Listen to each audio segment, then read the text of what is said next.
The Education Minister, Haruna Iddrisu, expressed deep frustration over the declining quality of meals served in senior high schools across the country. Addressing stakeholders at the inauguration of the newly constituted Governing Council of the Ghana Education Service, the minister warned that the ministry may be forced to review the current system, which places food supply responsibilities in the hands of headmasters and bursars if immediate improvements were not made.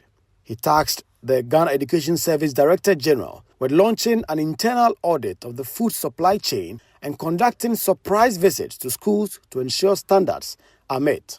And let me caution, it's been brought to the attention of the President and brought to my attention that some of your headmasters in the NDC manifesto will pledge that we allow headmasters, bursars, and the institutions to do food supply. We are not satisfied with the quality of the food that is being supplied. And we are not satisfied even with the timely distribution of the food. I will not hesitate to reverse that policy decision, even though a manifesto pledge, in order to guarantee that the right quality and quantities of the food products are supplied. I expect that internal audits in the schools, together with national, will strengthen the policing of the food.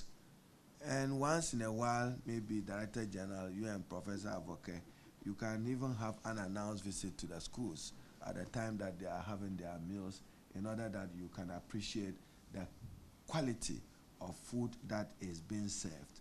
So a caution to our headmasters to improve the food that is being supplied is quality. In fact, maybe before we end, the President sent me a WhatsApp of some food that he was very, very unhappy with. I will share it with you, Professor Avoke, in order to guide you.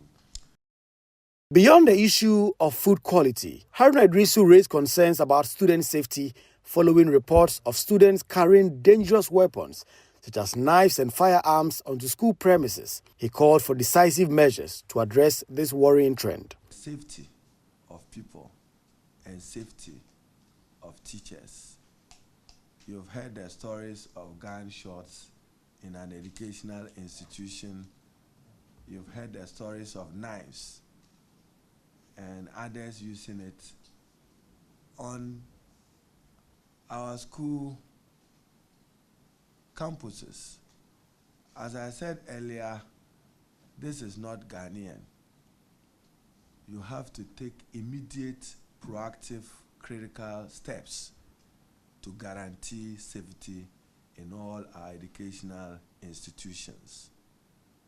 And that should protect both people and students. I see that there is a representative of the School Inspectorate Division here. You have to strengthen the school inspection. And Director General, growing up, I also went through a school. Anytime we heard that Headmaster Bolko then, that's Tamale Secondary School, was visiting, everybody was edgy and wanted to avoid being cited for indiscipline. I think that we have to revisit it in order that we give those assurances. In response, the chairman of the GES Governing Council, Professor Mauto Avoke, assured the public of the council's determination to uphold high educational standards and ensure the safety and well-being of all students.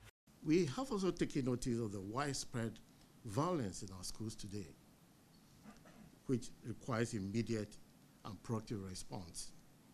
The council will be part of the vanguard to ensure that appropriate and proactive policies are put in place to ensure that such behaviors are minimized in our school, so that the ecology of the school is one in which both teachers and students would happily live together and work as a team. And so this would form one of the key points for the council to deal with in the coming days. No doubt, too, that the double track raises a number of concerns. And as indicated by the minister, there is sufficient evidence pointing to the fact that decline in quality of education in this country is in part traceable to the overcrowd in our schools. And so the idea that the double track system will be completely put aside is something that the council would have to look at and deal seriously with.